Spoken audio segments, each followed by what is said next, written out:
Carmela, alam nyo ba na epektibo na ang 50 pesos na price cap sa piling imported na bigas? Yes, Ate Maui, tungkol dyan, maagang lumarga, Senyora Mami Chiki, sa mutya ng Pasig Mega Market. Kasama niya ang Department of Agriculture para mag-inspeksyon doon.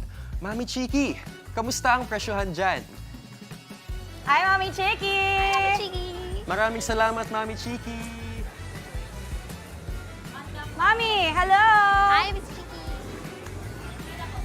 Good morning, kapatid. Good morning, Maui, Chan, and Carmela. Nako, welcome to Good Morning, kapatid. Mamaya na dyan ako. Pero sa ngayon, nandito muna tayo sa mutya ng Pasig Mega Market, sabing in just for today para kay Laila, get well suit ka dyan, ha? Pero siyempre ayaw natin yung palagpasin yung pagkakataon na bigyan kayo ng update dahil bumaba po ang presyo ng bigas itong nakaraang kumpara sa nakaraang linggo. So good news po yan. At alamin din natin, meron po bago pinatupad ang pamahalaan ng mga joint agencies po para sa bagong price cap. Alamin po natin na mamaya kasama live dito si Asek Bebang ng DA. Nakilala nyo na dahil siya ay umiikot talaga at sinisigurong umaandar lahat ng mga bagong mga ginagawa na monitoring ng gobyerno. Pero bago yan, mabilisan lang pong rundown ng presyo ng ating mga bigas ngayon. Ang good news meron pong 35 pesos per kilo na bigas na mahahanap ngayon sa merkado. Pero ang mga special po ay nasa 65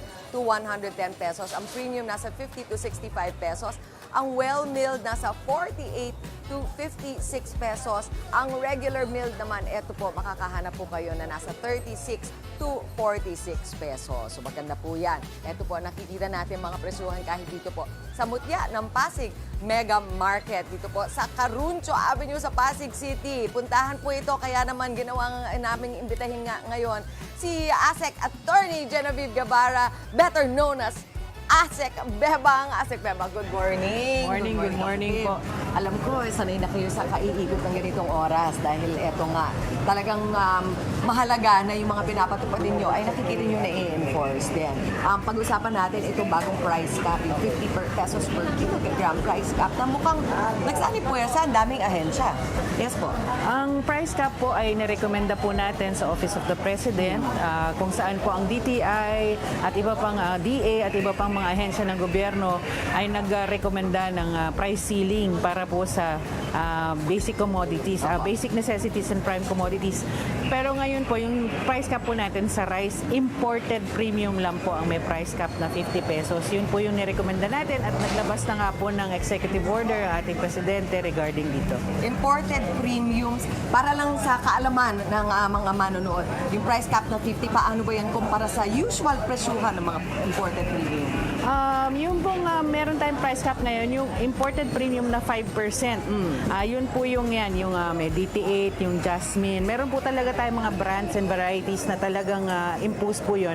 May ibang mga imported na 5% na hindi ko kasali na special. Katulad po ng, ito na, yung basmati, yung Japanese rice. Opo, yan po ang super premium. Oo, hindi, special po ang tawag namin dyan. So hindi po sila kasama sa price cap. Ito lang pong yung yan, yung DT8, yung 5% broken, 5451, mga imported po na varieties.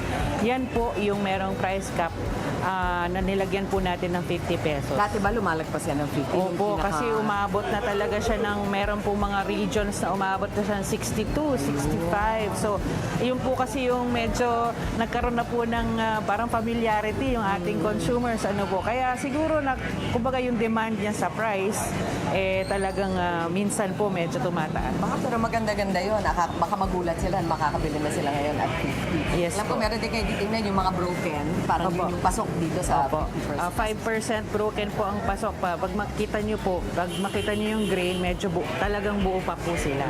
Ang balita ko rin, ma'am, ito ay meron ding pagkakataon din na i-review itong presyuhan na to.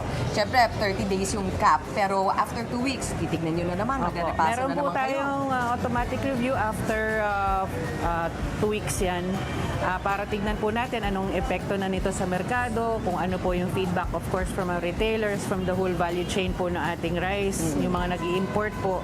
And then we'll make a recommendation. Ang NPCC, ang National Price Coordinating Council pa rin, ang mag-re-recommenda kay Presidente for the continuance, for the lifting, or pagbabago po price cap na to. Okay. Ano po ang inyong report? Dahil kayo po ay naglilibot at nag-iikot. Kamusta po ang compliance ng ating mga Ayun po, vendor? kasi last week naging effective po yung price cap natin Thursday, kasi nilabas po siya ng Wednesday, immediately effective immediately po ito at na-publish po agad. So kami po ay agad-agad nakipag-coordinate with our retailers, our importers, ito mga markets po natin para sabihin po sa kanila na meron ng price cap at natutuwa naman po kami dito sa Pasig Mega Market talagang compliant po sila pati po sa labeling.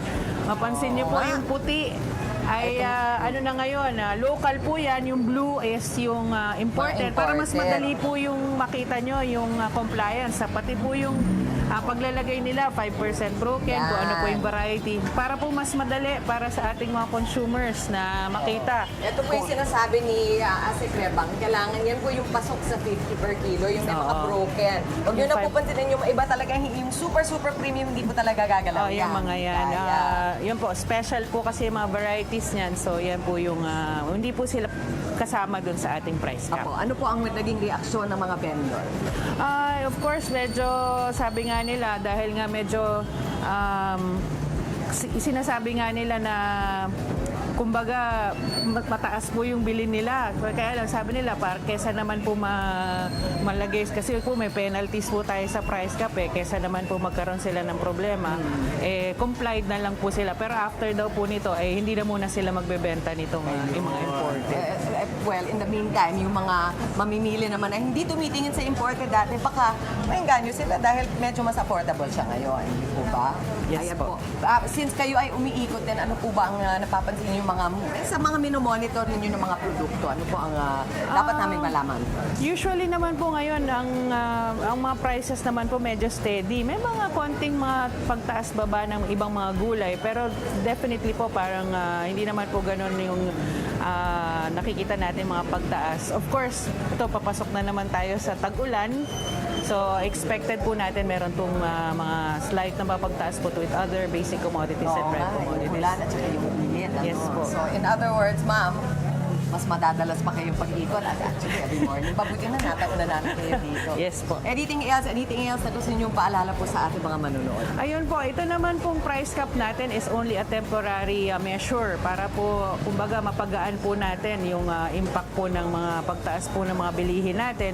Ito po ay effective lamang ng 30 days.